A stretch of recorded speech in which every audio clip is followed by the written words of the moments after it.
Ya estamos en vivo si quieren arrancar. Bien, bueno,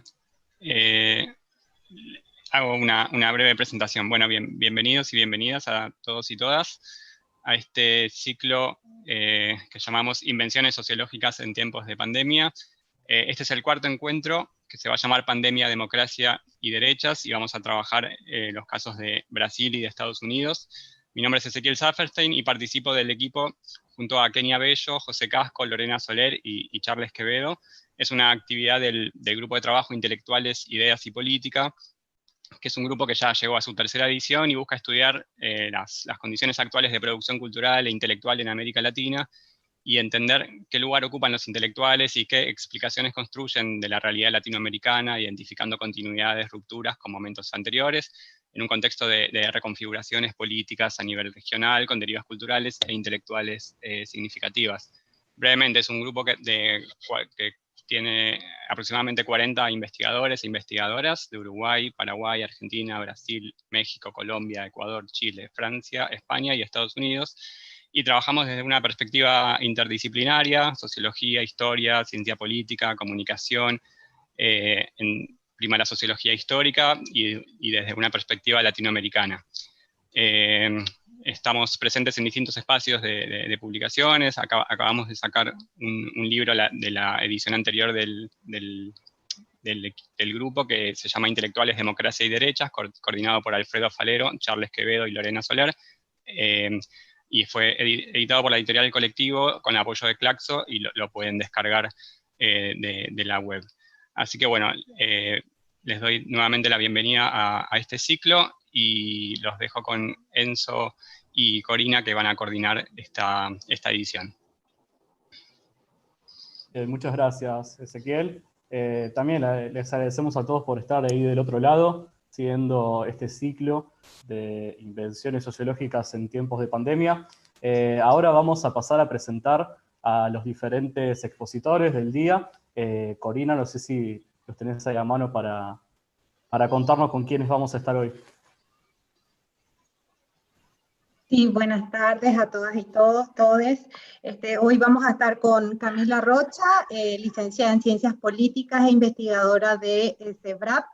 También está con nosotros Federico Pous, sociólogo, doctor en español por la Universidad de Michigan, profesor de estudios culturales de la Universidad de Elon, Estados Unidos.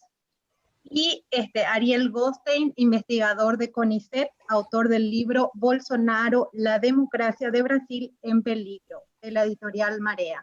Bienvenidas, bienvenidos, bienvenides. Muchísimas gracias por el espacio y por la posibilidad de debatir sobre temas tan importantes en esta coyuntura. Bien, no sé si ya querés adelantar un poco cómo va a ser la dinámica. Sí, cada uno de los expositores y la expositora van a tener entre 10 y 15 minutos para hablar. Luego de las exposiciones de cada uno de ellos y de ellas, vamos a abrir un espacio de preguntas. Las preguntas las vamos a recibir a través de las redes sociales donde estamos transmitiendo, Facebook y YouTube. Y para quienes se encuentran aquí en la plataforma de Zoom, les recordamos que tienen debajo, en la barra inferior, el botón de preguntas y respuestas, a través de las cuales nos pueden hacer llegar todas las preguntas. Nosotros vamos a poder visualizarlas mejor allí, ya que a veces en el chat se pueden llegar a perder cuando se van sumando y se juntan. Así que, nada, bueno, los 10-15 minutos tratemos de tenerlos en cuenta para poder trabajar mejor, y les recordamos que este ciclo va hasta las 19 horas la transmisión. Camila, estás invitada a comenzar. Nuevamente, Camila, cientista política e investigadora del CEBRAP. Muito obrigada, Enzo. Agradeço muito o convite, agradeço também os colegas aqui da mesa. Bom, o que eu vou apresentar hoje, então, é uma pesquisa qualitativa que eu conduzi junto com a professora Esther Solano, sobre uma parcela do eleitorado Bolsonaro, que foi feita no mês de maio. Então, bom, para quem acompanha a conjuntura política brasileira, sabe que ela é tem muitos acontece muita coisa, né? Então, mas enfim, acho que mesmo assim a gente já conseguiu ter uns insights interessantes, né, sobre o atual momento político no Brasil. Então, vou aqui dividir.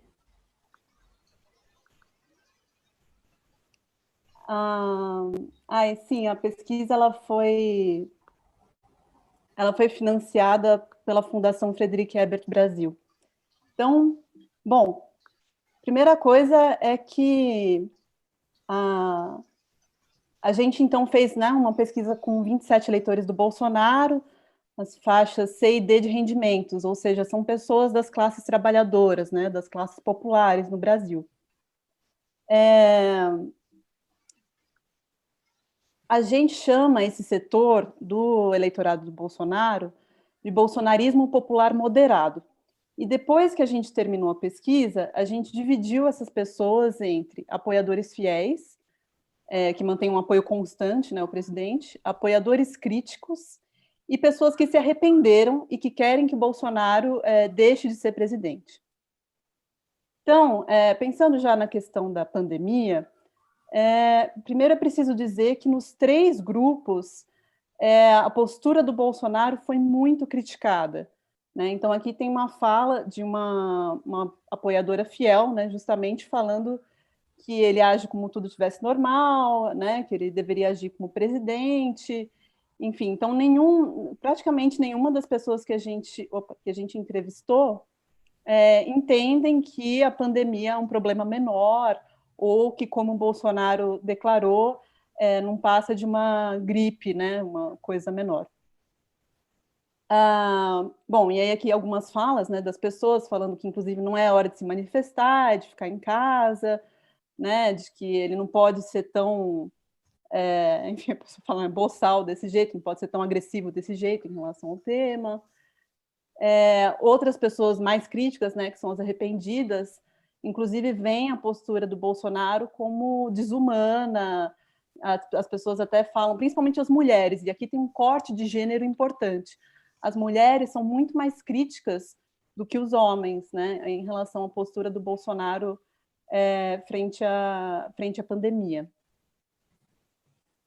Bom, apesar disso, né, quer dizer, apesar de parte expressiva do eleitorado do Bolsonaro e de seus apoiadores não concordarem, né, que a pandemia seja um problema menor, todos os entrevistados foram convencidos, de alguma forma, de que existe um impasse entre preservar a economia e a preservação de vidas, né? Então, e aqui é importante dizer que essas pessoas são justamente, né, das classes trabalhadoras e que elas é uma coisa que vamos dizer, do ponto de vista prático, inclusive, né? As pessoas precisam trabalhar para ganhar dinheiro.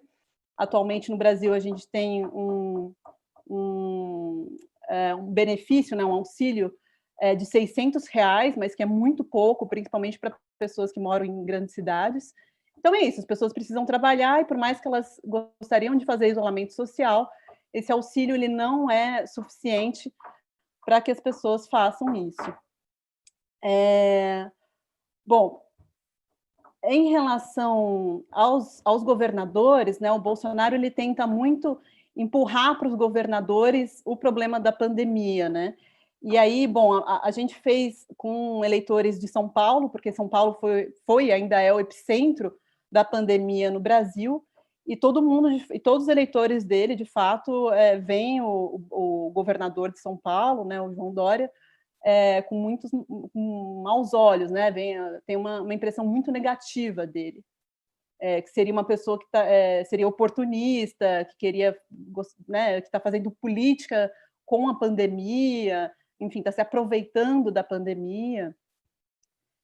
E, bom, e para além da instabilidade provocada pela crise sanitária em si, as pessoas também atribuem outras causas à instabilidade do governo federal.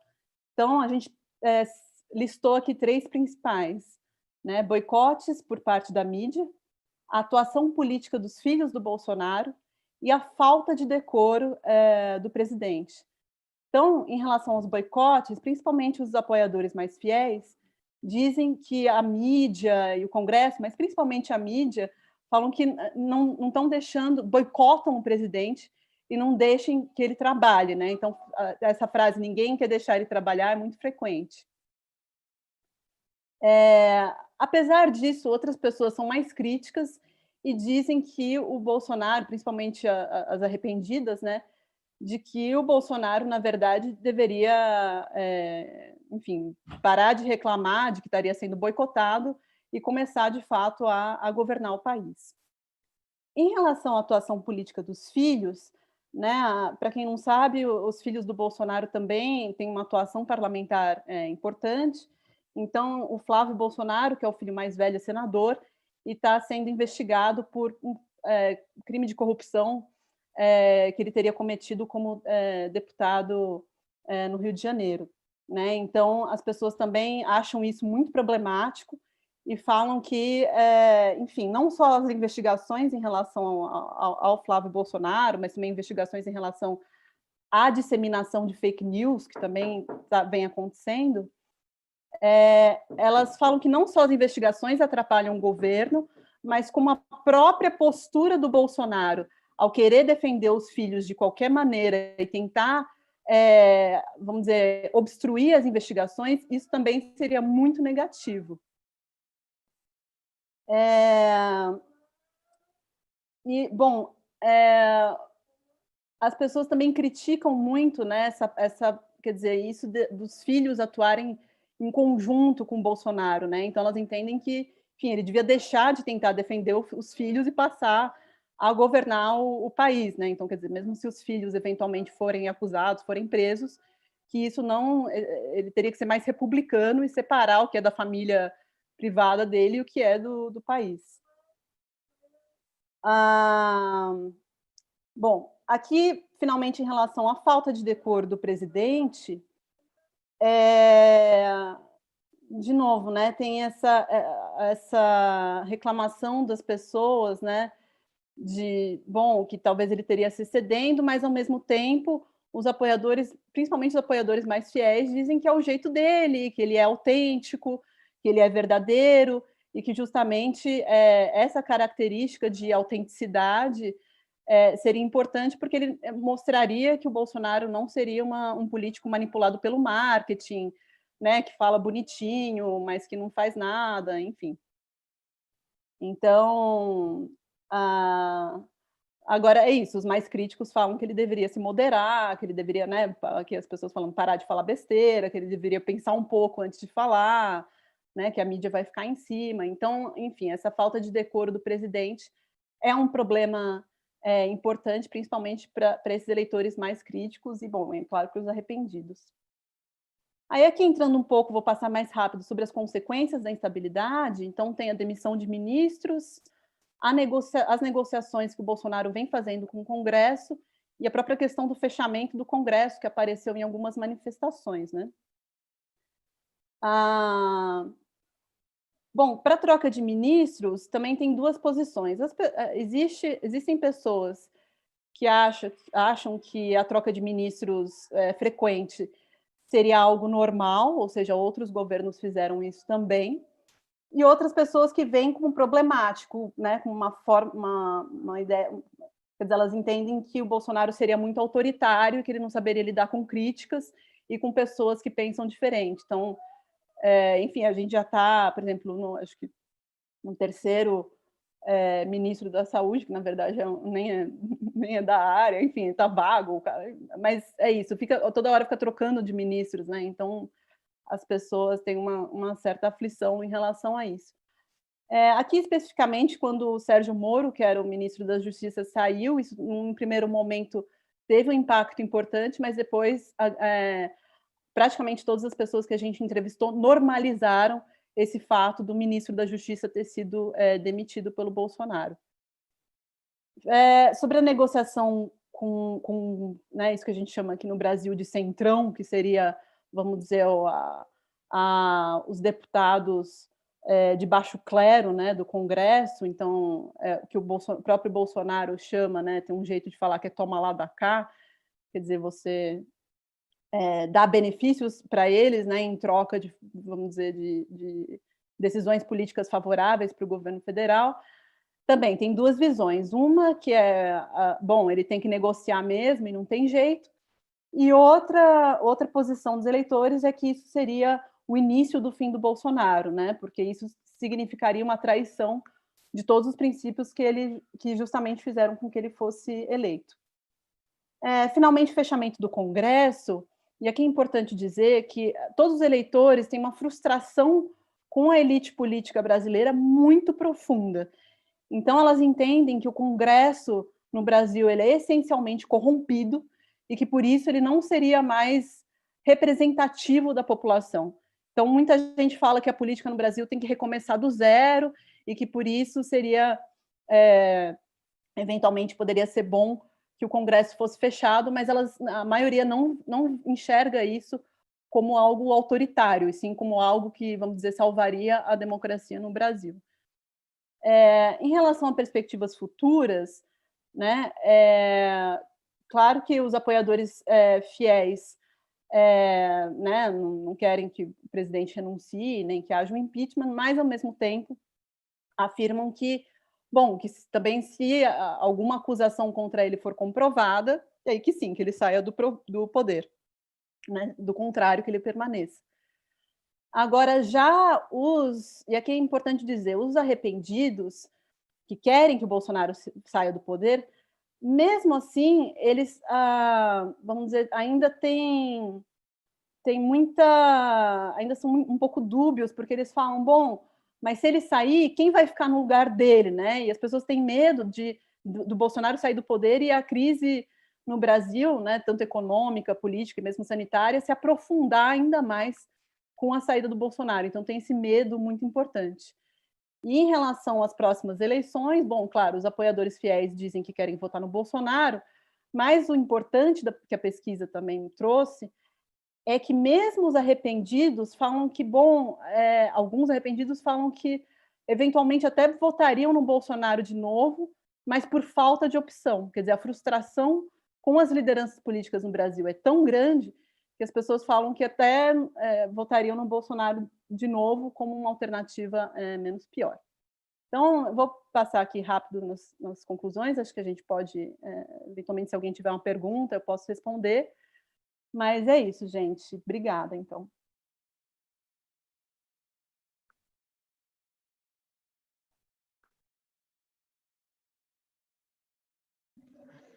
Muchas gracias.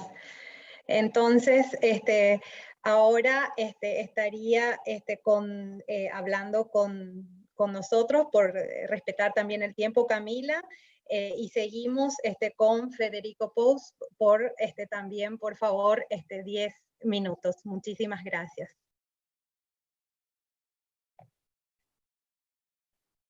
El micrófono, Federico. Recordarles que él es sociólogo, doctor en español por la Universidad de Michigan y profesor de estudios culturales de la Universidad de Lund en Estados Unidos. Hola, ¿me puede escuchar ahí? Ahora sí. Buenísimo. Bueno, muchas gracias por la invitación para poder presentar. Y, desde mi perspectiva, no tengo una investigación exclusiva sobre este tema, entonces tengo algunos contrapuntos para plantear. Había preparado un estado de la situación en Estados Unidos, que es definitivamente el país con mayores contagios en el mundo, con más de 3 millones y medio de personas contagiadas, más de 140.000 muertos. Pero creo que me voy a ahorrar para poder hablarles un poco de los contrapuntos que me parecen interesantes para pensar un poco la pregunta que me convoca a mí, y creo que el panel también, y que tiene que ver con cómo se reposicionan las derechas frente a la pandemia, ¿sí? Bueno, las cosas que han sucedido acá es un manejo muy desigual de la pandemia, lo habrán visto por internet siguiendo las noticias, y las dos cosas que yo quisiera destacar es, por un lado, el contrapunto de no ofrecer una visión de que Trump tiene un poder absoluto. Creo que la pandemia demostró que hay un montón de problemas internos dentro del Partido Republicano y problemas internos dentro de la democracia formal en el país, con vistas a las elecciones de noviembre, un poco siguiendo el argumento de cómo se reestructura la derecha en este país y en comparación con el caso de Brasil, ¿no? Y el segundo tema más importante, creo yo, es el estallido social que salió tras la muerte de un afroamericano, Floyd, que también calculo que ha sido noticia mundial, ¿no? Y el movimiento I Can Breathe y Black Lives Matter, que generó un estallido social que se expandió y ha tomado raíz a nivel institucional y, pienso yo, ha reorganizado las preguntas por la democracia desde un espacio en tensión con el Estado, que el circuito de la democracia formal no lo permitía, digamos, ¿no? Ese sería un poco mi argumento. Muy bien. Lo que yo quería plantear en el caso primero son ciertas paradojas que se han dado en el caso de Estados Unidos. También se puede hablar de otros sitios en cuanto al manejo de la crisis sanitaria, ¿sí? El manejo de la crisis sanitaria generó un reforzamiento de las estructuras del Estado policial, y en general los que han tomado la bandera de llevar adelante unas políticas de encierro para evitar los contagios, en los casos de Estados Unidos han sido gobernadores demócratas, y los gobernadores republicanos son los que han promovido cierta libertad, entre comillas, económica, en detrimento de la salud pública, ¿no? Esto ha sido un poco la tendencia general en Estados Unidos, y los resultados, si bien los lugares donde haya encierro, uno podría argumentar que hubo menos contagios potencialmente, no es tan claro, porque hay lugares como California o Nueva York que tuvieron altos grados de contagio, y lugares como Florida y Texas hoy, que son lugares republicanos, continúan teniendo altos picos de contagios y muertes sin poder resolver la crisis de un lado o del otro, ¿no? Entonces, mi pregunta era, bueno, ¿cómo esta política de alguna manera reformula la manera en que la derecha y el Partido Demócrata, los liberales y los conservadores, de algún modo, como se define en este país, se plantean teniendo en cuenta que estamos en un año electoral, ¿sí? Voy a hacer dos contrapuntos sobre esto, ¿sí? Las elecciones aquí van a ser en noviembre, y el primer contrapunto que quiero hacer es que ha habido unas decisiones de la Corte Suprema, que en su mayoría son conservadores, 5 y 4 liberales. Sin embargo, las decisiones han sido, digámoslo así, proliberales, en cuanto a los ejemplos son el programa de DACA, de inmigración, para personas que han inmigrado involuntariamente a este país, que vinieron cuando eran muy jóvenes. Obama creó un programa empujado por el movimiento migratorio. Este programa fue aprobado y se fue renovando temporalmente. Trump lo quiso cancelar, gran discusión en el Senado, hasta que la Corte Suprema tuvo que tomar la decisión, y la acaba de tomar en estos días, y fue a favor de renovar el programa de DACA, ¿no? Lo mismo pasó con un proceso de discriminación basada en orientación sexual en lugares laborales, que también tomaron una decisión en favor de que no haya esta discriminación, ¿sí? Hay otras decisiones, pero lo que quiero mostrar con esto es que hay un contrapunto entre lo que es el poder omnipotente de Trump, que se proyecta narrativamente, pero que está teniendo estos quiebres internos a nivel bien formales, ¿no? El segundo quiebre, que pienso yo que es importante, es que la formación del Partido Demócrata como oposición no es la misma que podríamos pensar entre Bolsonaro y Lula, ¿no? La formación, los distintos sectores demócratas que se han tirado, digamos, más para la izquierda, desde Bernie Sanders, Elizabeth Warren y otros más, y Cortés, que han intentado hacer la carrera presidencial, se encontraron con el aparato demócrata, que terminó proponiendo una figura bastante conservadora dentro del Partido Demócrata, como es Joe Biden.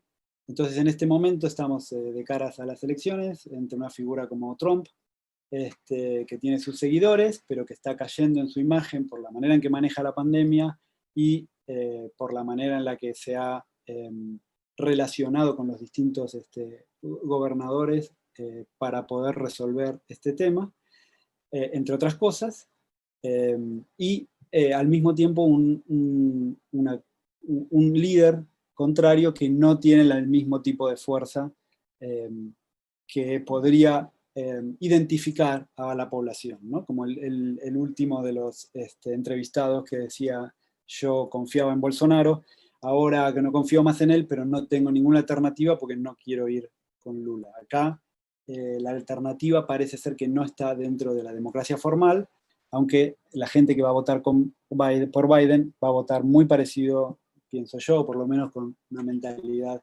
parecida a la que se votó con Hillary Clinton, ¿no? En el sentido que es mejor que el otro. Entonces, como este tipo de democracia formal de algún modo no está funcionando, de algún modo, el otro punto que me parece que está canalizando la reacción frente a la pandemia es el estallido social a partir de la muerte de Floyd, dirigido más que nada por los africanoamericanos, y este estallido social tiene una trayectoria histórica, ¿no? Obviamente de los años 60 y 70, pero más importante, creo yo, del movimiento de Black Lives Matter, que se generó en 2014 con una situación similar en el estado de Missouri, en San Luis, y que también se expandió a nivel nacional. Pero esta vez ha retomado, a partir de una muerte muy similar a unas de las que habían pasado en 2014, y se ha tomado fuertemente a nivel institucional y a nivel de la denuncia del racismo estructural que funciona en la sociedad. Esto para mí ha sido una de las respuestas a la pandemia más saludables, pero también interpela ciertas maneras de reformular cómo es que se va a protestar en un mundo donde gobierna la pandemia y salir a la calle significa peligro de contagio, ¿no?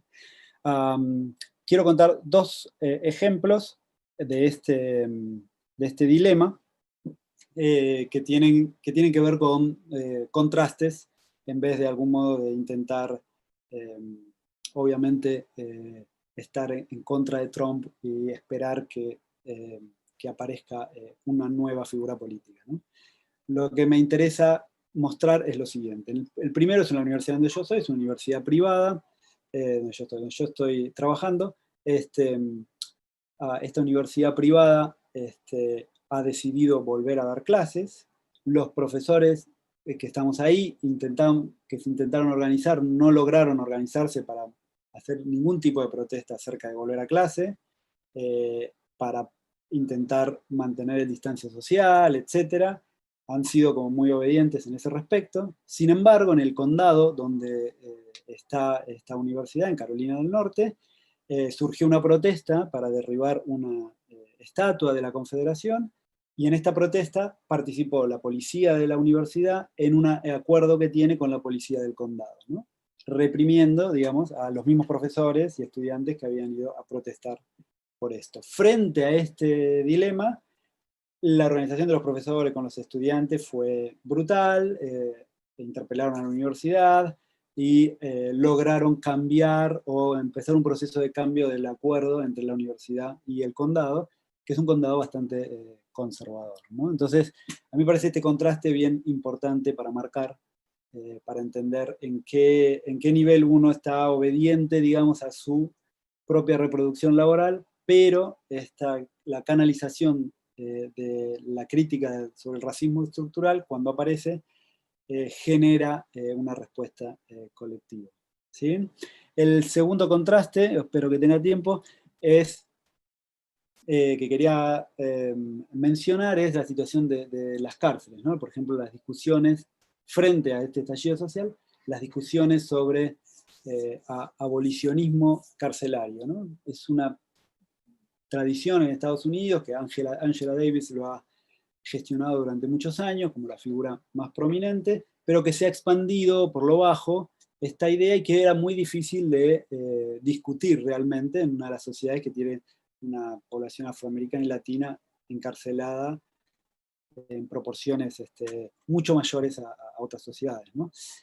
Frente a la pandemia y frente a los contagios que surgían dentro de la cárcel, sé que hubo también el mismo dilema en otros países, pero muchos de los gobernadores decidieron liberar a algunos de los presos con el candado electrónico, etc. Uno de los casos que me llamó la atención es que en Michigan, donde la pandemia pegó más fuerte, donde hay una mujer que es la gobernadora, ella decidió no hacer este tipo de liberación masiva y fue el sitio donde hubo mayor muertes de personas, no mayor muerte, mayor contagio de personas dentro en situación carcelaria.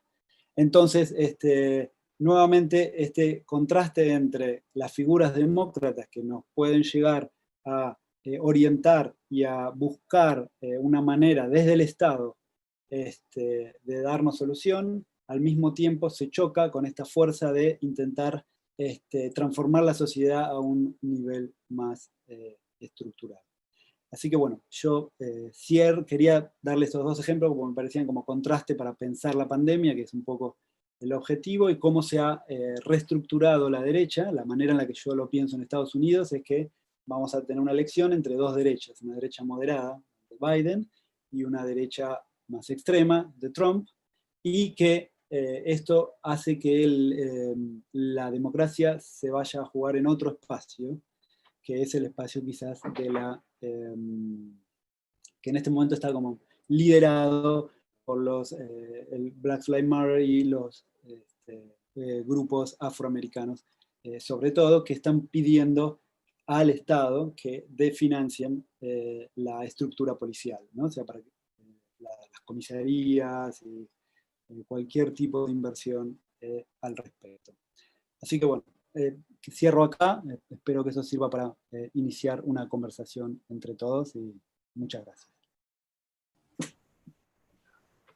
Bien, Federico, muchas gracias por tu exposición muy clara.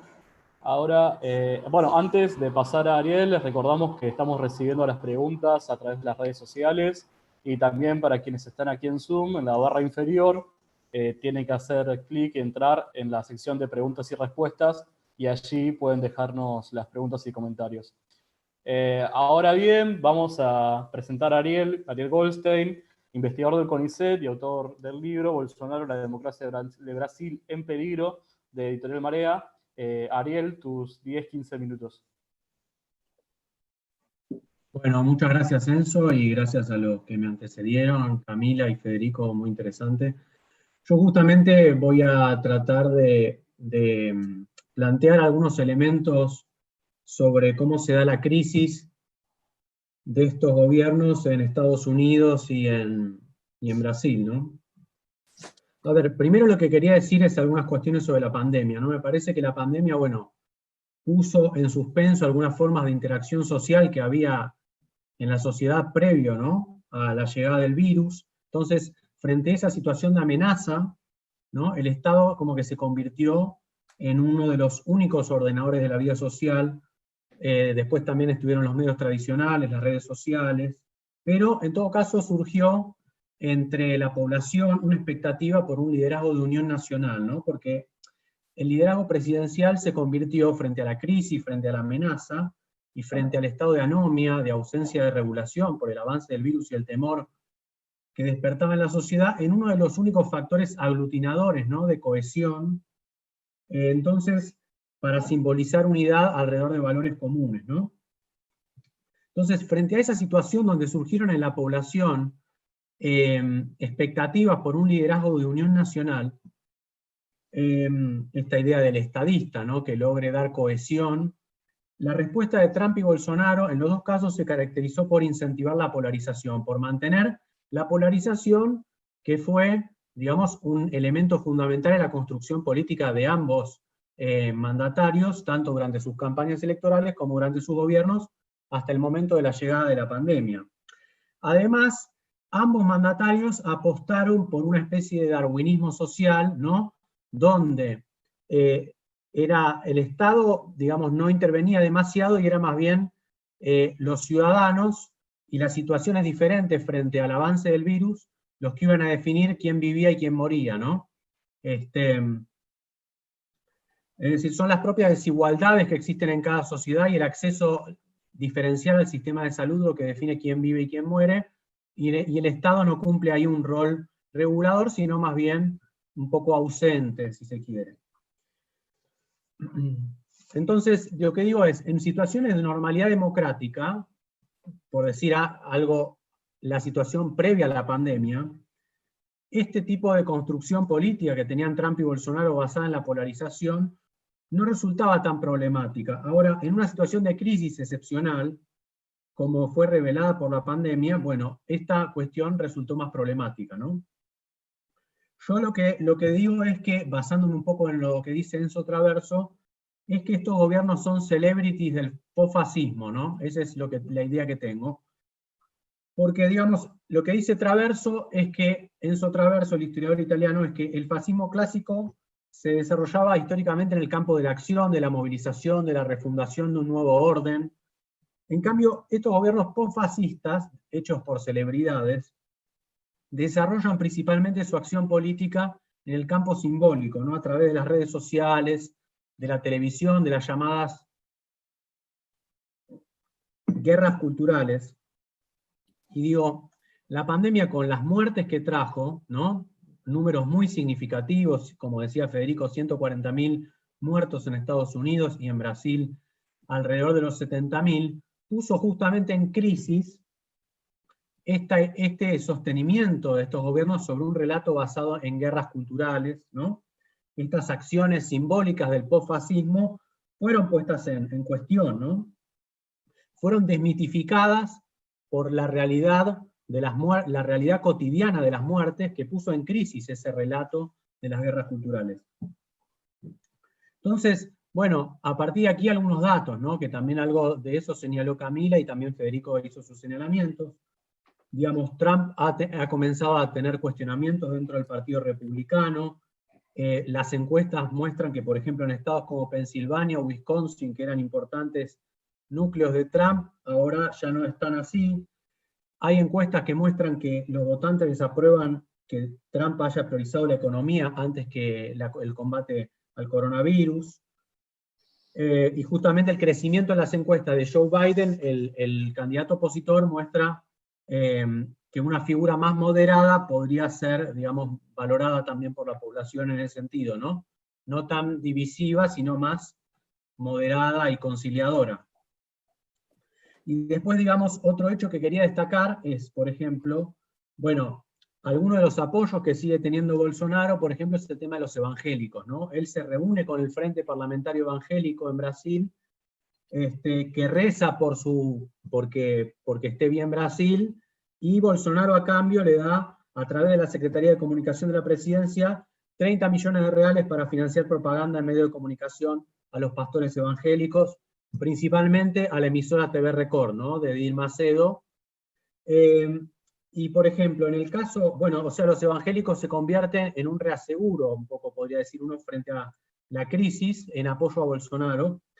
Y en Estados Unidos, ustedes vieron que el día que fueron las protestas por el asesinato de George Floyd, Trump lo primero que hace es cruzar a la iglesia St. John's para sacarse una foto sosteniendo una Biblia, ¿no? En un mensaje dirigido a las bases evangélicas republicanas, donde él se presenta como el presidente de la ley y el orden, ¿no? Hablando de contra el radicalismo de izquierda, presentando a los que quieren promover el caos, ¿no?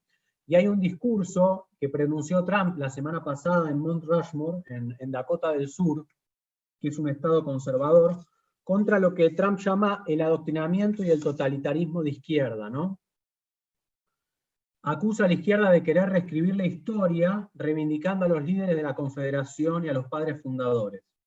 Entonces, para concluir, yo lo que quería sostener es que si bien en un principio, cuando ganaron las elecciones y en los primeros momentos del gobierno, tanto Trump y Bolsonaro lograron desarrollar una especie de gramscismo de derecha, es decir, una lucha por la hegemonía desde la derecha, construir sentido desde la derecha para dominar el debate, justamente la pandemia con la crisis que puso en evidencia, lo lleva a lo que uno podría llamar un trotskismo de derecha, ¿no? Una reducción de la popularidad y apuntar hacia una cuestión más sectaria, ¿no? Una cuestión más sectaria de sectores más fanáticos, convencidos, ¿no? Donde reside el apoyo. En este contexto donde la crisis de la pandemia puso en crisis también este relato de las guerras culturales que caracterizaba a sus gobiernos. Esto debilita sus proyectos de reelección a futuro, mostrando justamente la naturaleza profunda de estos gobiernos en esta situación de excepcionalidad, ¿no? O sea, justamente en esta situación de crisis, donde se buscaba un estadista, una persona un liderazgo de unión nacional, ¿no? Por ejemplo, un contraste muy evidente en ese sentido es el liderazgo de Angela Merkel en Alemania, ¿no? Mucho más moderado, racional, guiada por el asesoramiento de los científicos. Justamente aparece en contraste, dialoguista con la oposición, aparece en contraste con justamente estos liderazgos polarizantes y cuya verdadera naturaleza o naturaleza más profunda quedó en evidencia en la pandemia, poniendo en crisis justamente sus proyectos de reelección, ¿no? Por ahí concluyo.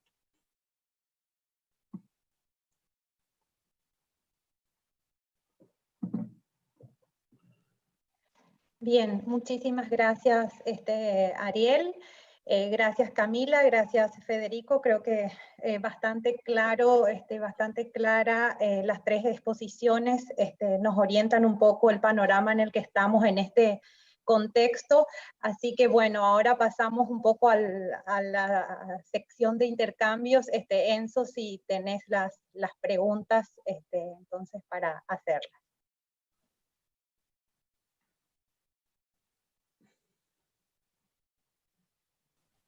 Ahora sí. Bien, bien, gracias Corina. Gracias a los tres expositores, muy claras las presentaciones. La primera pregunta que nos llega es la siguiente. Para Federico Pous y quizá también para Ariel, un poco sobre Estados Unidos. La pregunta es, ¿qué incidencia tiene el movimiento Black Lives Matter en otros sectores sociales, como los trabajadores precarizados, desocupados, colectivos migrantes, etcétera? Preguntan, ¿hay algún tipo de alianza estratégica? ¿Y cuál sería el panorama tras las elecciones? Y, por último, en caso de que gane Biden, ¿qué panorama político se abriría en este escenario?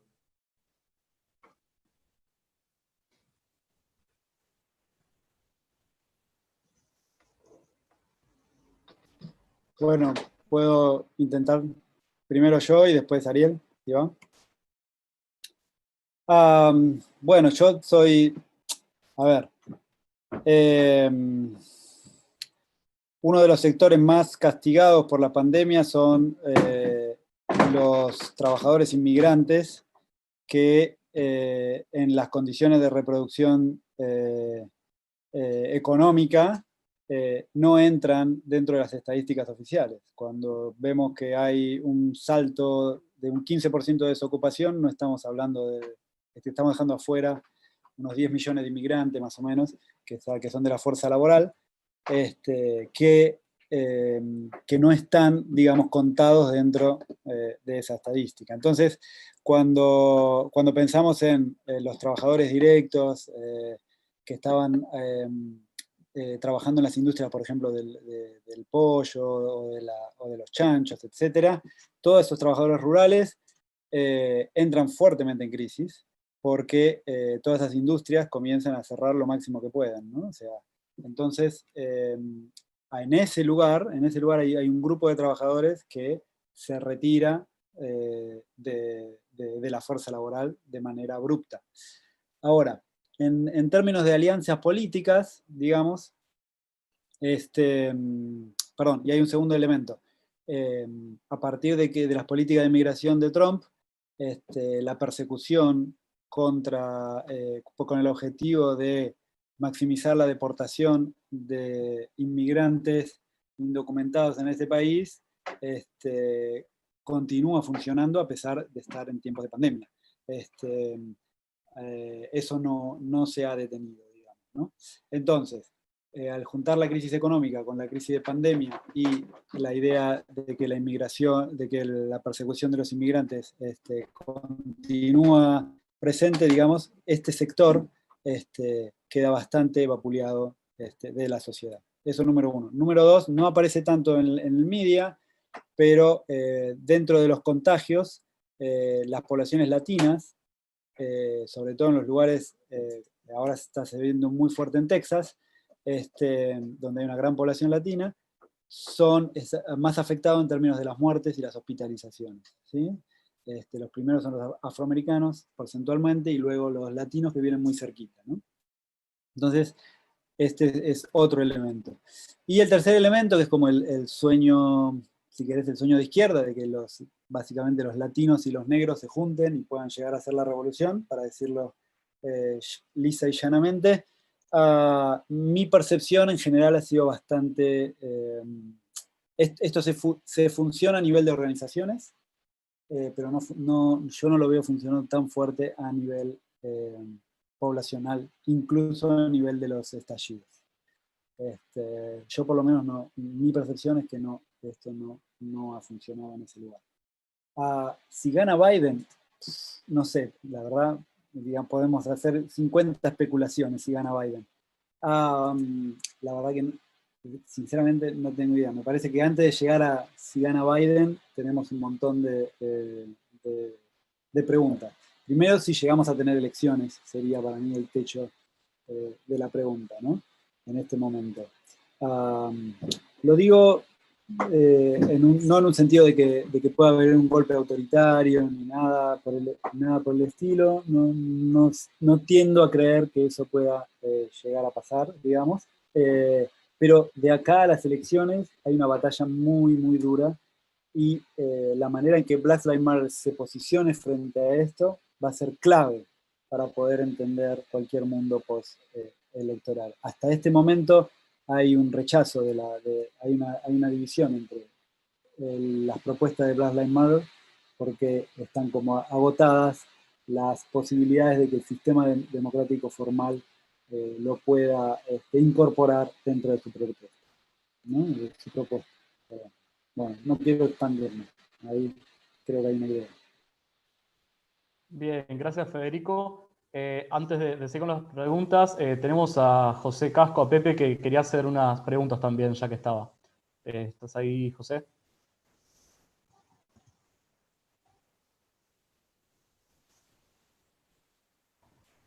Sí, gracias, perdón, estaba chateando justo. Bueno, gracias, muy interesante los tres.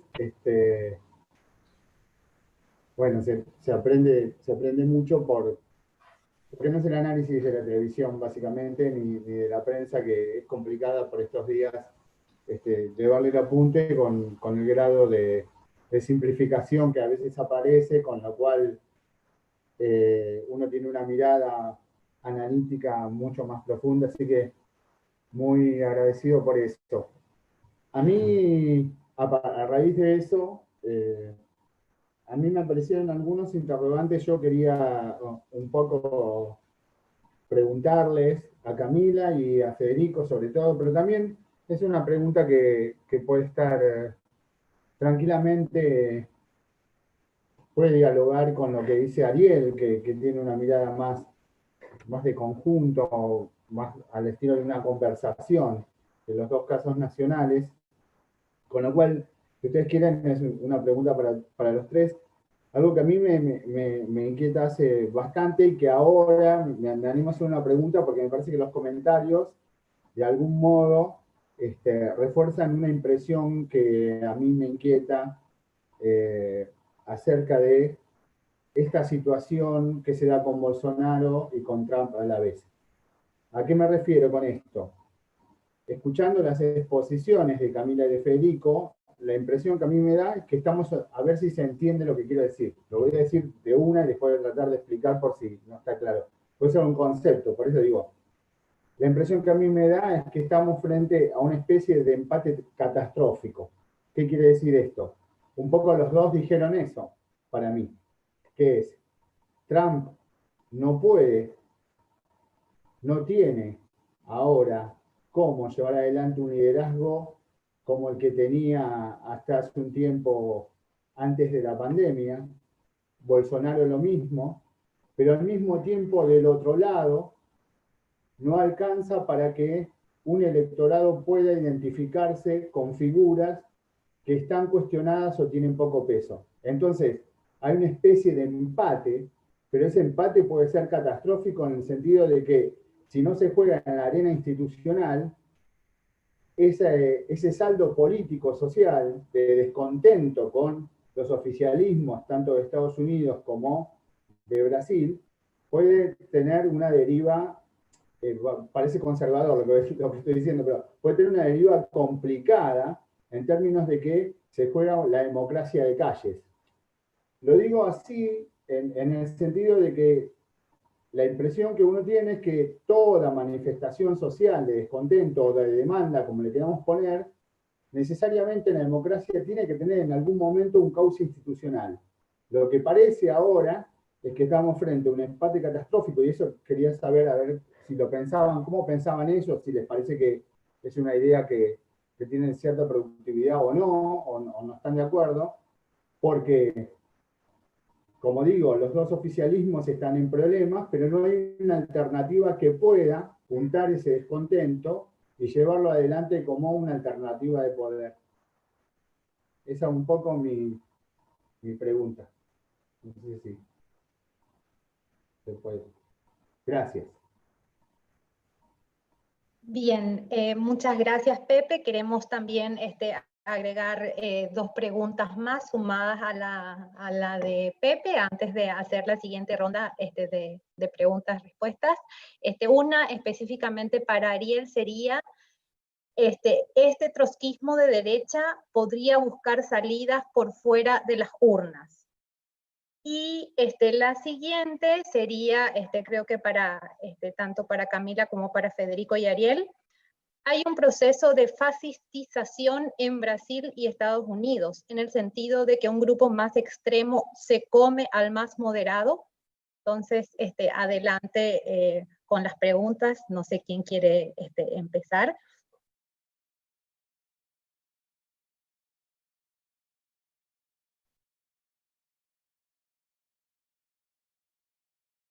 ¿Me escucharon? Sí, ¿verdad? Ok. No sé si empieza Camila, Federico e sigue Ariel. Eu posso começar, então. Bom, em relação à colocação, na verdade, do Pepe, né, sobre a ideia de um empate catastrófico, eu acho que sim, acho que pode ser produtiva, porque de fato a gente vive e acho que especialmente no Brasil, né, considerando nosso histórico de ditadura militar e de golpes, né, é claro que a maioria dos analistas não acredita que vai existir um golpe como o que houve em 1964, mas quer dizer, a gente sabe que pode ocorrer um processo de autoritarismo crescente, né, a partir da continuidade do Bolsonaro no poder. Então, isso é uma coisa realmente preocupante, e como o Pepe disse, as pessoas, de fato, não veem alternativas ao Bolsonaro, quer dizer, quando eu falo as pessoas, as pessoas que elegeram, né, o Bolsonaro, e isso também é uma coisa que é extremamente preocupante. Então, sim, eu acho que essa ideia pode ser produtiva. No que diz respeito à ideia de fascistização, bom, sim, a gente tem um presidente, né, de extrema-direita no poder, que inclusive defende o legado da ditadura militar, defende abertamente tortura, e que pode ser tranquilamente considerado como, né, enfim, um caráter radicalizado, como disse o Ariel, né, uma figura pós-fascista, né, no entendimento do Enzo Traverso, enfim, mas eu não saberia dizer, eu não saberia dizer se existiria esse processo de setores radicais se aproveitando de setores moderados. Acho que atualmente existe uma disputa de poder muito importante no Brasil, mas que, na verdade, é uma disputa de poder dentro do governo federal entre setores que são, quer dizer, radicalizados. É que um é tão absurdamente radical que os outros parecem que são um tanto moderados, mas, na verdade, eles também não são, né? Então, enfim, eu acho que eu deixo em aberto para o Ariel e os outros colegas continuarem respondendo. Obrigada.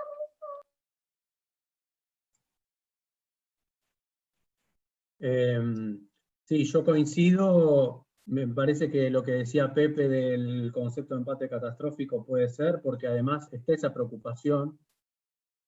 Si siempre esta batalla se va a dirimir en las urnas o si puede haber un desborde de otro tipo.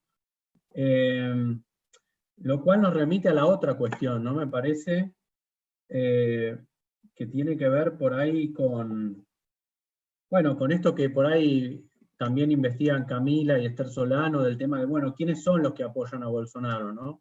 Y esa misma pregunta también en Estados Unidos. Ese es un tema, me parece, que tiene su importancia, porque más allá de Trump y de Bolsonaro, acá lo que hay es un discurso, una serie de actitudes y creencias de brasileños y de estadounidenses, visiones y formas de visión y de percepción del mundo, como diría Bourdieu, con respecto a la sociedad, con respecto al género, con respecto a muchos elementos de la vida social y de lo que significa la vida social, la comunidad, que son muy problemáticos para la vida democrática. O sea, están muy en permanente tensión lo que creen muchos brasileños, que casualmente son los que apoyan a Bolsonaro, y lo que creen muchos estadounidenses que apoyan a Trump, es muy problemático para la convivencia democrática, para la convivencia relativamente pacífica en los marcos de la democracia y el contrapeso de las instituciones. Entonces, como dice un autor que hace poco sacó un libro, David Frum, que se llama El Apocalipsis de Trump, digo, cuando se vaya Trump, el trumpismo va a seguir, porque el trumpismo son una serie de actitudes y de visiones, y también lo es el bolsonarismo. Entonces, ese creo que es el problema más a largo plazo para la democracia en ambos países, y cuya solución resulta difícil pensar cómo se va a dar, ¿no? Porque, digamos, ahí ya no es tanto un líder, sino una serie de actitudes. Y esto sí nos remite a los estudios más clásicos del fascismo, porque lo que hicieron Hitler, Mussolini, etc., los estudios más clásicos del fascismo hablan de cómo estos líderes sacan a la superficie, ¿no?, estas actitudes más intolerantes, más racistas, discriminadoras, respecto de los otros. ¿Quiénes somos nosotros? ¿Quiénes son los otros? ¿No? Y cómo esos clivajes se van haciendo cada vez más intensos y cada vez más peligrosos.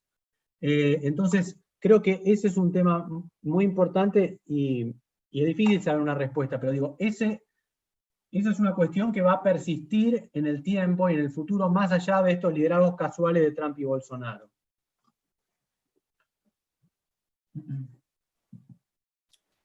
Sí, muy buenas las preguntas y la conversación. Yo tal vez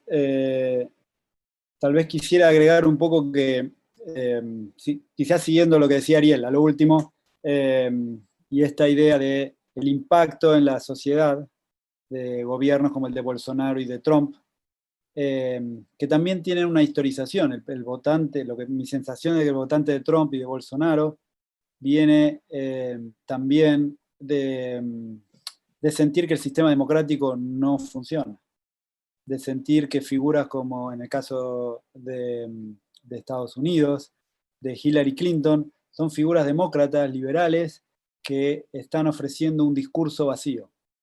Y esto también es parte de la formación de la sociedad, y es importante reconocerlo, por un lado, para poder entender, digamos, para decirlo en el lenguaje más coloquial, de que no todo estadounidense es Homero Simpson.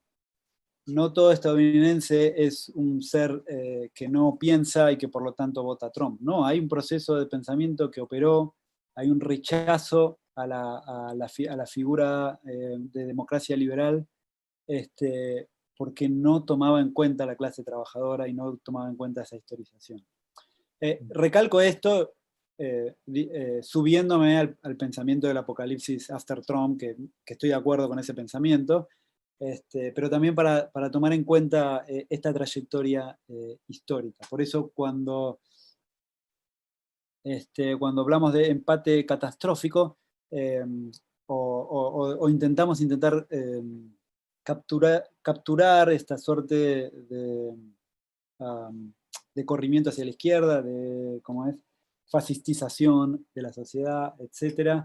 Tenemos que, me parece a mí que jugar con los dos, al menos con los dos niveles, los niveles institucionales, de democracia formal, y cómo esos sistemas han fracasado, y Trump en realidad es el resultado de ese fracaso. Y pienso Bolsonaro de alguna manera también, ¿no? No quiero meterme en el contexto de Lula, etcétera, pero bueno, es el resultado también en parte de eso, ¿no?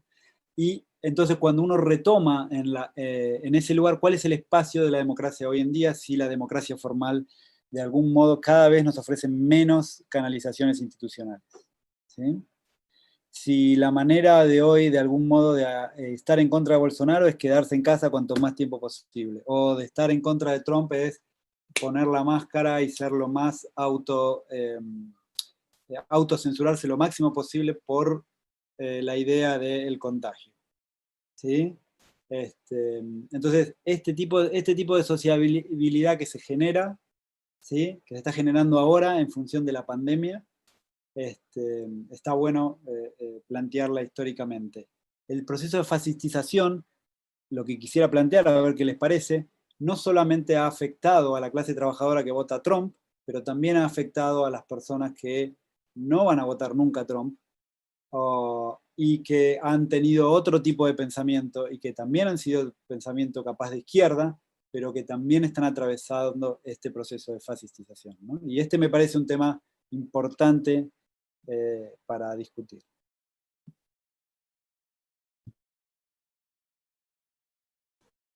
Bien, gracias. Tenemos ya preparada otra ronda más de preguntas que nos van llegando. A ver, acá estamos. Nos llega una pregunta también sobre Estados Unidos que dice, ¿dónde está Steve Bannon ahora que la política de recuperación del empleo de Trump, que si bien al principio era efectiva, se desvanece con la respuesta equivocada a la pandemia? La siguiente pregunta, para el caso brasileño, para Camila Ariel también. A diferencia de Trump, Bolsonaro no pudo llevar a cabo una mejoría en las variables macroeconómicas. Asimismo, tampoco pudo demostrar un buen manejo de la pandemia. ¿Cómo se explica que su gobierno siga en pie y que no existan niveles más intensos de protestas sociales y que tampoco no se haya posicionado mejor la oposición política?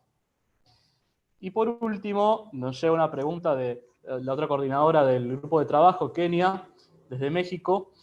Primero les agradece por las presentaciones y pregunta, más allá de los liderazgos que analizan, sus intervenciones nos ayudan a pensar acerca del conservadurismo de ciertos sectores sociales en ambos extremos de América.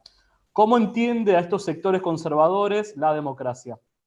Bien, los que quieran, como quieran arrancar, no hay problema. Quizá Camila.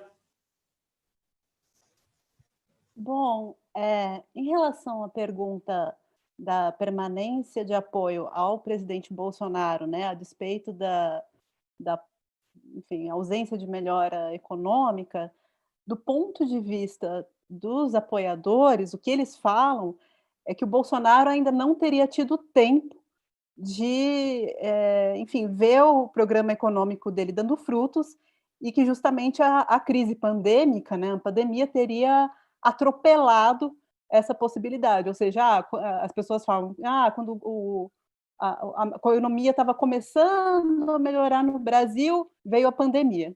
Então, o que todo mundo fala é, bom, o Bolsonaro só teve 1 ano e meio de governo e a gente tem que dar uma chance para ele mostrar que ele é capaz de melhorar o país, de melhorar a economia. Então as pessoas falam, a gente tem que esperar para ver o que vai acontecer, né? É isso que os apoiadores dele, pelo menos, falam. Já em relação a questão... desculpa, eu esqueci, Enzo, a questão do conservadorismo, especificamente, como que era? Enzo? Sí, la pregunta tenía que ver con cuál es el lugar de estos grupos conservadores en la democracia, en el juego democrático. Sim, obrigada. Bom, na verdade, as pessoas entendem que, acho que como o Federico Puls bem disse, quer dizer, que a democracia no Brasil ela tem muito a ver com a diminuição da desigualdade social, quer dizer, eu e a professora Esther Solano, a gente conduziu dezenas de entrevistas, né, com pessoas conservadoras, eleitoras do Bolsonaro, e todas elas, sem exceção, e aqui é óbvio que eu estou falando de classes trabalhadoras, né, de eleitores das classes trabalhadoras, falaram, olha, o principal problema do Brasil é a desigualdade social. E, de alguma forma, elas esperavam que o Bolsonaro ia promover uma mudança radical no país, né? Então, eu acho que isso é uma coisa que é importante de dizer, bom, e outra coisa também que as pessoas esperavam, que é isso que eu falei, né? As pessoas têm um entendimento de que as elites políticas seriam essencialmente corruptas, e elas veem no Bolsonaro um político autêntico, honesto, e que justamente iria combater essa corrupção no sistema político brasileiro. Né? Então, elas veem esse combate contra a corrupção como algo democrático, porque você estaria, né, limpando, vamos dizer assim, o sistema, e isso seria alguma coisa democrática. Acho que isso que eu poderia dizer a respeito dessa questão.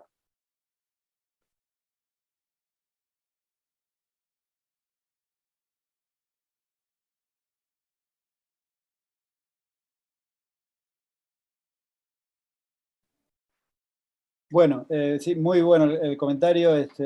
Sí, esta idea de la democracia y el conservadurismo tiene como dos lados, ¿no? Por un lado, tiene esta idea de cuál es el lugar cómo percibe la democracia a los sectores conservadores y cómo la democracia le da lugar a los sectores conservadores para participar, digamos, de los debates, etc. ¿Sí? Un punto que me pareció interesante es la cuestión de la corrupción, digamos, ¿no? Si bien hay casos de corrupción en Estados Unidos, etc., no es uno de los argumentos centrales, como sí lo es, pienso yo, en Brasil, o incluso en Argentina y en otros países de Latinoamérica, no es parte del argumento. La democracia y la corrupción, digamos, existe la corrupción en Estados Unidos, pero no es parte central del argumento, ¿no? Acá lo que ha fallado son otras cosas. A pesar de que, como había visto en el chat, si uno mira las elecciones en Estados Unidos, desde que Bush ganó a principios de los 2000, desde la última vez que ganó Trump, hay muchísimas irregularidades en el sistema electoral. A pesar de todo eso, en el registro simbólico que hablaba Ariel, no hay una puesta en duda de la corrupción como algo estructural que ha desestabilizado el sistema político en Estados Unidos. No es parte de la discusión, no digo que no exista, de hecho existe, pero no tiene el lugar en el argumento que sí tiene en otros lados, ¿no? Por lo menos en Brasil. Para responder un poquito a la pregunta del empleo, no responder, pero simplemente reflexionar sobre eso.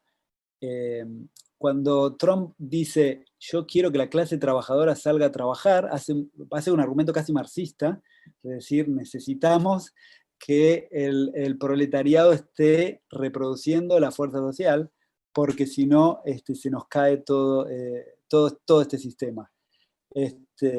Han producido una cantidad de trillones de dólares para poder intentar sostener esto, pero claro, no es funcional a la reproducción de un país tan enorme como Estados Unidos. Yo predigo en el sentido del empate catastrófico, yo catástrofe lo que se viene en ese sentido, porque si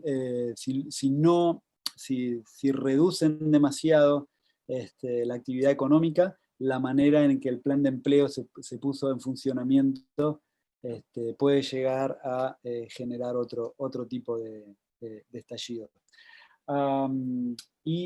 Por último, quería decir que es importante pensar que, por lo menos en el caso de Estados Unidos, que el Partido Demócrata se está consolidando como una fuerza cada vez más conservadora. Y entonces, cuando hablamos del conservadurismo, si hablamos de las fuerzas conservadoras en grande escala, justamente la democracia formal en Estados Unidos es una democracia fuertemente conservadora.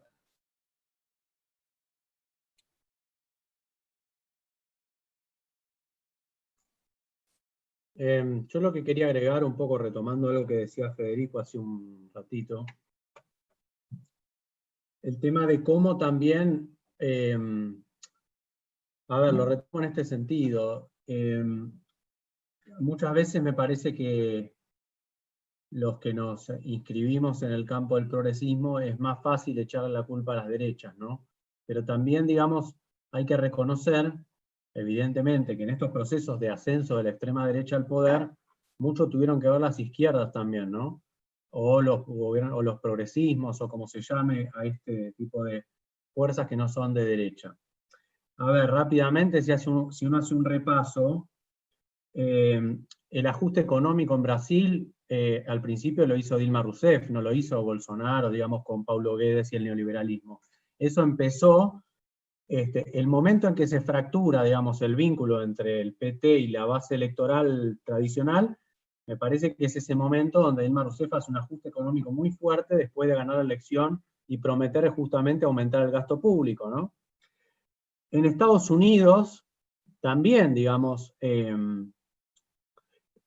los límites de la experiencia de Obama, me parece, y Federico me dirá, digamos, si es así o no, pero digo, la figura de Bernie Sanders, ¿no? Como de que además, con respecto al Partido Demócrata, Bernie Sanders tiene una relación bastante problemática históricamente, no es un orgánico del Partido Demócrata, sino que fue candidato desde afuera, etc. Digo, esa figura empieza a crecer justamente porque, bueno, Obama un poco como que, así como en su momento le dio el apoyo a Hillary Clinton, hoy Obama fue el articulador para que Joe Biden sea el candidato en contra de Sanders, ¿no? Él puso a todo el establishment demócrata a trabajar para derrotar a Sanders, que tenía más apoyo de las bases. Digo, entonces, no es solamente la convivencia democrática, me parece que está fracturada por problemas económicos que también fueron originados por las políticas que decidieron, las decisiones políticas de política económica de los gobiernos más no de derecha o progresistas o como se llame, digamos. Esto se dio, digamos, también si uno quiere ver fenómenos de ascenso de la extrema derecha en otros países. A mí me interesa, por ejemplo, el tema de Europa del Este. En Hungría y en Polonia también son las fallas, digamos, y los ajustes neoliberales, después de la crisis de 2008, ¿no? Lo que lleva al ascenso de Víctor Orbán en Hungría, y el nacionalismo conservador también en Polonia, ¿no? De Ley y Justicia, que acaba de renovar y de ganar las elecciones de nuevo. Digo, entonces ahí encontramos un patrón común, digamos, ¿no? Estas políticas económicas del neoliberalismo o del ajuste económico generan una desilusión muy fuerte en sectores que por ahí podían ser un electorado que votara políticas progresistas y generan las condiciones para el ascenso de la extrema derecha, ¿no?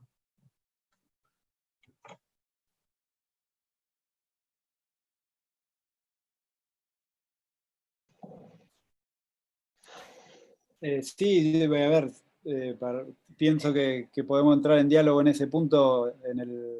En el caso de Obama, es bien claro, no solo en términos de la política económica, también en términos de política migratorias y en términos de la manera en la que Obama se situó dentro del Partido Demócrata. todas esas condiciones, sin cargar solo a Obama por este tema, son fundamentales para pensar, digamos, las fallas internas de la democracia en Estados Unidos.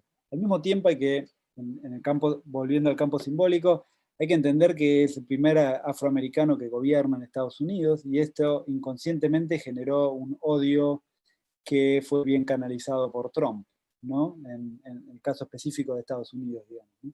Entonces, la figura de Obama siempre fue pensada dentro de, por ejemplo, Black Lives Matter, como una figura que no representaba esos valores, a pesar de que Obama tenía la suficiente cintura como para manejarse como político en relación a esos grupos. Y el último punto que pienso es que Obama, como político, a lo largo de su trayectoria, se fue volviendo cada vez más conservador. No era el mismo el Obama que llegó, con cierta esperanza, con cierta intención de resolver la crisis económica de 2008, y el Obama que terminó yéndose con un montón de reformas que no facilitaron, digamos, digamos, uno podría decir, fue una oportunidad perdida, pero en su trayectoria, su manera de hacer política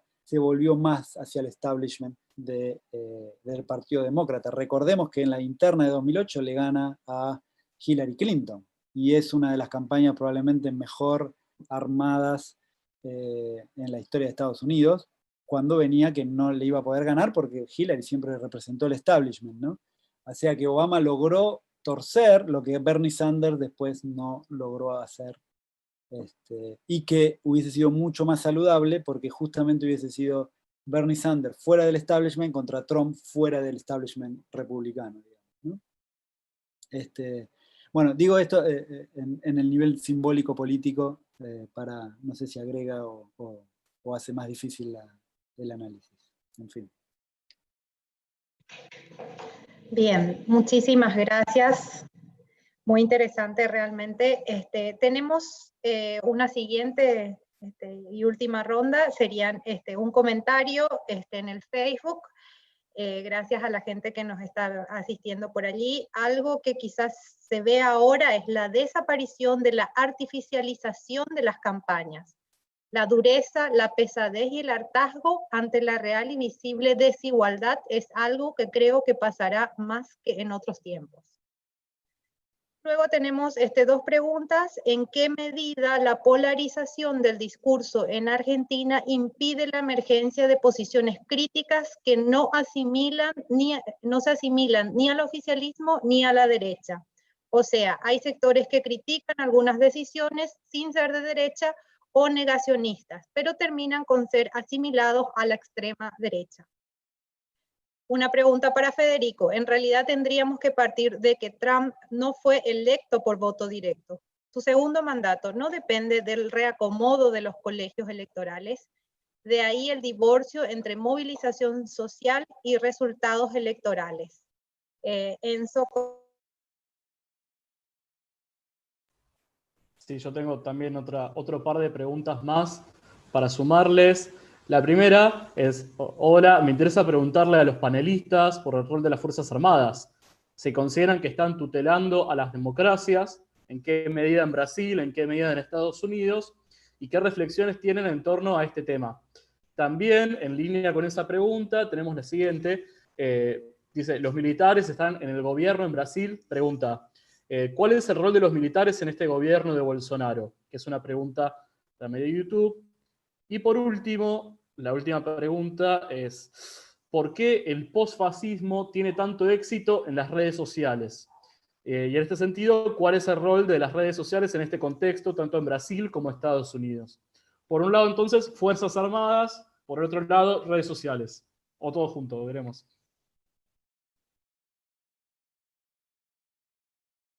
Posso começar, então? Bom, na verdade são perguntas bem complexas, eu vou tentar resumir, eu acho que depois o Ariel também vai poder complementar.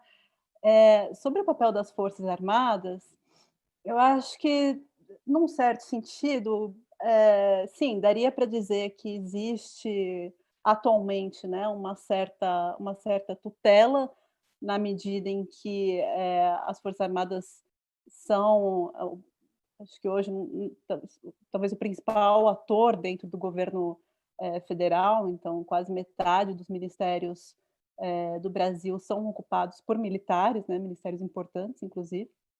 E como eu disse, né, são vistos como, vamos dizer, os mais moderados em comparação com outros setores, a despeito de, e é isso importante dizer, a despeito de serem também, boa parte deles serem a favor também do legado da ditadura militar e tudo mais. Agora, em relação às redes sociais, bom, tem um papel fundamental, na verdade, acho que principalmente porque quer dizer, vários intelectuais e figuras de direita no Brasil atuaram como uma espécie de vanguarda nas redes sociais. Então, eles estão presentes nas redes sociais desde antes do Facebook ter se tornado popular no Brasil. Eu fiz uma tese de doutorado, né, sobre a ascensão da nova direita, e ele já usava uma rede social que era muito popular aqui no Brasil, chamada Orkut. Quer dizer, isso em 2004, 2005, que coincidiu justamente com a época do escândalo de corrupção atribuído ao Partido dos Trabalhadores, né? Ficou conhecido como Mensalão. Então, quer dizer, hoje a direita está muito mais presente nas redes sociais, em canais como o YouTube, inclusive agora vários integrantes do governo Bolsonaro estão até começando a utilizar outras redes sociais para além dessas que são mais conhecidas e vêm sendo acompanhados pelos seus seguidores, né? Então, realmente, esse é um movimento extremamente importante que eu acho que encontra certo paralelo também com o que aconteceu nos Estados Unidos, né? Acho que é isso.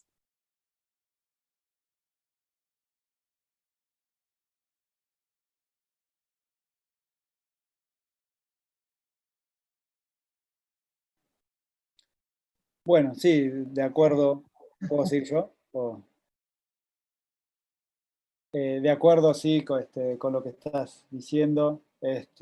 Igual en Estados Unidos con el tema de los medios sociales, la presencia de la derecha en sentido amplio, digamos, los sectores conservadores y este tipo de opiniones que uno sabe que existen, sin embargo, comienzan a viralizarse de una manera que antes no existían, y figuras como las de Trump, en este caso, de algún modo facilitan y promueven que surjan movimientos de ultraderecha o blancos supremacistas que puedan manifestarse dentro de la democracia, en las calles, en los medios sociales, etc. Esto es un sector que uno pensaría que es mínimo, pero que detrás de esa expresión hay un pensamiento que sí, que existe y que está bastante afiancado, y que creo que es el pensamiento que fundamentalmente en este país, en Estados Unidos, está afiancado con la idea de la raza, con la idea del racismo. El racismo es lo que organiza la manera de pensar en la sociedad estadounidense cuando se piensa a nivel nacional. Cuando uno elabora cualquier tipo de argumento, en el momento en el que no se refiere de manera directa al tema del racismo, aparece alguien a decirle, este tema lo tenés que tocar. ¿Sí? Hoy en día esto está puesto tanto en lo de Black Lives Matter, como también en la idea de derecha y en la plataforma política de los republicanos. Este tema es un tema que no se puede evitar hoy en día, y de dónde proviene primero o qué viene después, podemos marcar ciertas cosas, pero es de alguna manera como pienso yo cómo funciona. Y capaz las otras dos ideas de artificialización de la campaña que estaban mencionando, facilitan esta circulación a través de los medios sociales, digamos, ¿no? Es más importante un tuit de Trump que, digamos, un argumento político. Y la pregunta de por qué también, creo yo, nos interpela a nosotros. ¿Qué ha sucedido, digamos, con la sociedad que, pienso yo, se cansó de las formalidades, ¿no? Se cansó de una operación en la cual quedaba excluido después de un lindo discurso. Y esta sensación de exclusión y de desigualdad se da tanto para la clase trabajadora que va a votar a Trump, como los afroamericanos o como los inmigrantes que quedan fuera, digamos, de ese electorado. Y hay algo ahí que el migrante va a tener igual que el de la clase trabajadora de Trump. Y este clic no se da ideológicamente, pero sí se da en el sentido de la sensación esta de exclusión. Por eso la artificialización o la mediatización de las campañas cobra vida propia, digamos. Pienso yo, no sé. Y las Fuerzas Armadas. A ver, lo de las Fuerzas Armadas en Estados Unidos es singular, porque la fuerza es el poder militar más grande de todo el mundo, está expandido por fuera de Estados Unidos en bases militares en todos lados del mundo, con conflictos bélicos interviniendo actualmente. Hay una política mundial de retiro de los organismos internacionales, en general, digamos, pero en general son organismos internacionales más progresistas, como ahora anunció Trump, que se va de la Organización Mundial de la Salud, que también se fue del Convenio Climático de París, etcétera, y en algunos lugares también retirarse militarmente, como en el caso de Turquía, ¿no? Pero hacia adentro, las Fuerzas Armadas, en el momento en el que más álgido de las protestas por las matanzas de George Floyd, Trump dijo que iba a sacar las Fuerzas Armadas a la calle. Y rápidamente les salieron del Pentágono otros sectores republicanos a desmentir, dijeron, esto no va a pasar, e inmediatamente Trump no dijo más nada. Fue un momento también para mí en el cual el liderazgo de Trump se vio trastabillado, solo a nivel simbólico, porque fue todo hablado nomás, ¿no? Al mismo tiempo está la Guardia Nacional, que es como la policía interna, digamos, que sí Trump estuvo a punto de mandar en distintas ocasiones, y en algunos casos mandó también por el tema de las protestas. No, hay mucho más, pero me parece que doy palabra para otro que hable.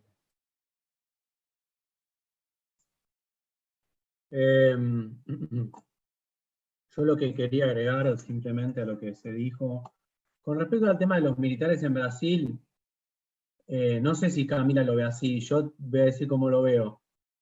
Hay una idea tranquilizadora que se empezó desde el principio del gobierno, que era, bueno, Bolsonaro es el loco y los militares lo controlan, ¿no? Eso es más tranquilizador, porque así uno piensa, bueno, de última están los militares que van a proteger un poco la situación y van a evitar que se vaya que se desmadre todo, pero lo que justamente se ve últimamente es que no es así, sino más bien que los militares son también parte y mucho de este problema. Justo había encontrado el día domingo, Luis Enrique Mandetta, que fue el ministro de Salud de Bolsonaro, de una entrevista al diario Clarín, donde dijo una frase muy fuerte que decía: hoy en Brasil no tenemos más Ministerio de Salud, tenemos un edificio ocupado por militares que no tienen conocimiento de salud pública y cumplen una misión casi genocida, manchando la historia del ejército brasileño. Estamos viendo la salud pública federal de Brasil en una tiniebla. Y esto lo dice el ex ministro de Salud de Bolsonaro, del Partido Demócratas, de derecha, digamos, no lo está diciendo Bernie Sanders.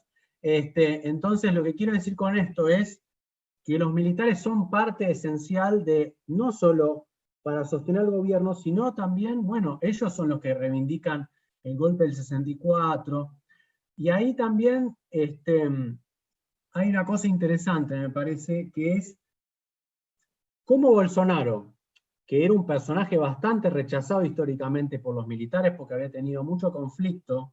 De hecho, casi lo expulsan del ejército, y al final no, pero se pasa a retiro por el atentado o atentados que quiso hacer contra el ministro de Guerra de José Sarney, pero ¿cómo se gana después el apoyo de los militares? Bueno, él se convierte dentro del Congreso de Brasil en la voz de los militares, atacando a la Comisión de la Verdad que había creado Dilma Rousseff para recopilar testimonios de las desapariciones de la dictadura militar. Entonces, él como que lidera esa avanzada de reivindicación del golpe del 64, y en eso hay una coincidencia muy fuerte de Bolsonaro, de un pacto siniestro, si se quiere, con Mourão, con todos los que lo apoyan y están ahí, con Pazuello, que es el militar que ocupa el Ministerio de Salud. Es decir, ya no es posible para mí sostener que hay un sector moderado y un sector que lo modera y después está Bolsonaro el loco. Me parece que no obedece a una descripción adecuada de las circunstancias de decirlo en esos términos. Y sobre el tema de las redes sociales, con esto termino, es cierto lo que decía Camila, ¿no? Cómo ya desde muy temprano estos personajes ya lideraban las redes sociales. Y ahí está la figura de Olavo de Carvalho, ¿no? Que podemos mencionarlo también porque es un personaje que vive en Estados Unidos, en Virginia, y con las redes se hizo famoso, y es una especie de oráculo de Bolsonaro, y ha puesto a muchos ministros en el gobierno. Cómo las redes sociales han ayudado en ese sentido a formas de ejercicio del poder tan extrañas como esta, ¿no? Como un personaje que define aspectos cruciales del gobierno de Brasil desde Virginia, Estados Unidos, y que es admirador de Trump y lidera un sector del bolsonarismo. Yo me quedé una pequeña pregunta que me dijeron, perdón, sobre lo de Trump no fue electo por el voto directo. Y esto, el segundo mandato depende del reacomodo de los colegios electorales. Sí, sí, eso es verdad. Depende del reacomodo de los colegios electorales y la manera en que se hacen la campaña es en función de ese reacomodo. Para salvar la distancia, Obama hizo exactamente lo mismo y le salió bien. Y Trump lo hizo y le salió también bien. No pienso que eso de ahí viene el divorcio entre movilización social y resultados electorales. No en función solo de Trump, diría yo. ¿Sí? Me parece que ese divorcio tiene otros elementos también funcionando. Perdón. Muchas gracias. Bien, entonces ahora queremos pasar, estamos ya en la última parte, ofrecerles unos 3 minutos de reflexión final a Camila, Federico y Ariel. Entonces, de nuevo la palabra es de ustedes.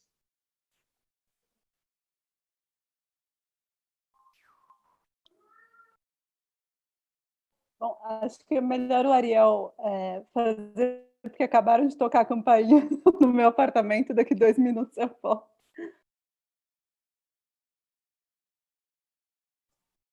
La verdad es que no tengo nada más para agregar. Esto parece como, viste, cuando van los candidatos a un debate y le dicen, bueno, decime en 1 minuto por qué tienen que votar. La verdad es que no tengo nada más para agregar. Me parece que fue una discusión interesante, muy interesante.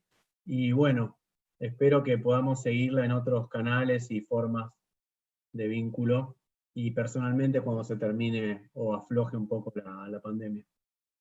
Y muchas gracias a Lorena Soler, a Ezequiel Safinstein, a Pepe Casco por haber organizado esta discusión y haberme invitado. Y también a Camila y a Federico por los aportes que fueron muy interesantes. Sí, gracias por tenernos y poder tener esta conversación acá entre nosotros. Yo sí me quedó un punto para pensar, que es esto de que estamos teniendo la conversación entre nosotros, una suerte de autorreflexión, sobre todo pensando cómo se va a transformar el ser intelectual, digamos que es un poco la pregunta del grupo de Claxo, o cómo este mundo tecnológico nos va a transformar a nosotros en la manera de pensar, en el sentido de que este tipo de conversaciones se está haciendo mucho más cotidiana, de algún modo, y nos estamos de algún modo dependiendo de esto para reproducir nuestra fuerza laboral, ¿no? O sea, pienso que es una reflexión, una autorreflexión sobre todo cómo va a afectar nuestra manera de ser intelectual, no sé, es una palabra medio grande, pero nuestra manera de pensar en conjunto este tipo de dispositivos tecnológicos, ¿no? Cuando preguntaron qué viene después de Biden o qué viene después de la pandemia, pienso que viene un casamiento entre tecnología y Estado brutal que va a tomar salud, educación y va a tomar fuerza laboral. Y eso sí, es no algo para predecir, pero sí algo para ir pensando a partir de nuestras prácticas cotidianas. No hablamos de nada de esto, pero cuando plantearon la reflexión y autorreflexión fue lo primero que me vino a la cabeza. Y bueno, y agradecerles también a todos por tener esta conversación, los que lo organizaron, Ariel y Camila por tener esta conversación que fue muy productiva para mí, por lo menos.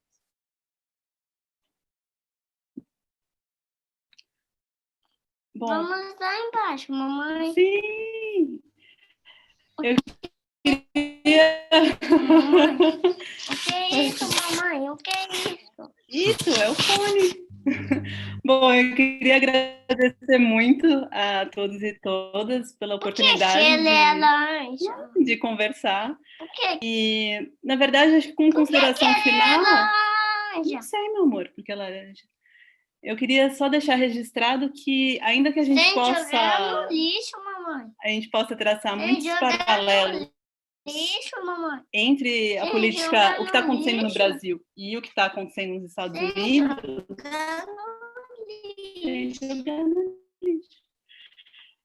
A situação no Brasil é muito grave, tendo em vista toda essa herança, todo esse legado da ditadura militar, né? E como você, Museu e o Ariel, quer dizer, mais da metade do governo defende esse legado. E isso é muito, extremamente grave. Então é com isso que eu queria terminar e agradecer ao convite novamente. Muito obrigada.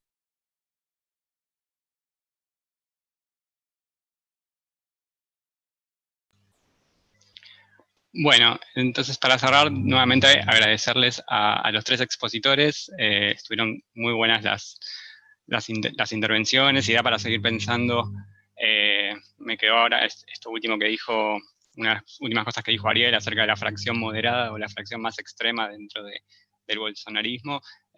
Y en el caso de Argentina también lo podemos pensar, también en el caso de las inclusiones institucionales, de cómo las derechas pueden agruparse institucionalmente o partidariamente y cómo también empiezan a aparecer movimientos por fuera de esas estructuras, pero incluso aún en las estructuras partidarias, estoy pensando ahora en voz alta, en el PRO, dentro de ese partido, formaciones o grupos más radicalizados que incluso son más radicalizados que otras fracciones por fuera de esos partidos.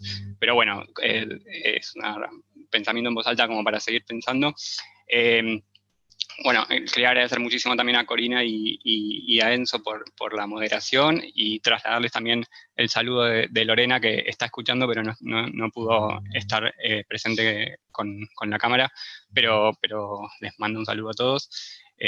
A Pepe por sus intervenciones, a Kenia y a Charles también por sus intervenciones y la participación. Les voy a pasar el aviso para el próximo evento, porque vamos a seguir pensando el tema de la pandemia, democracias y derechas, esta vez el 5 de agosto. Vamos a trabajar los casos de Ecuador y Bolivia, y van a exponer Federico Mayorga, Andrónico Rodríguez, Cristian Arteaga y David Chávez, y van a moderar Diana Massa y Ana Mercado, que también participan de este grupo de trabajo.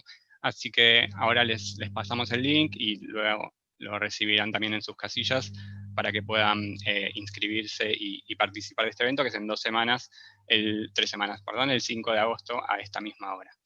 Bueno, los despedimos hasta la próxima y muchas gracias a todos y a todas por participar también.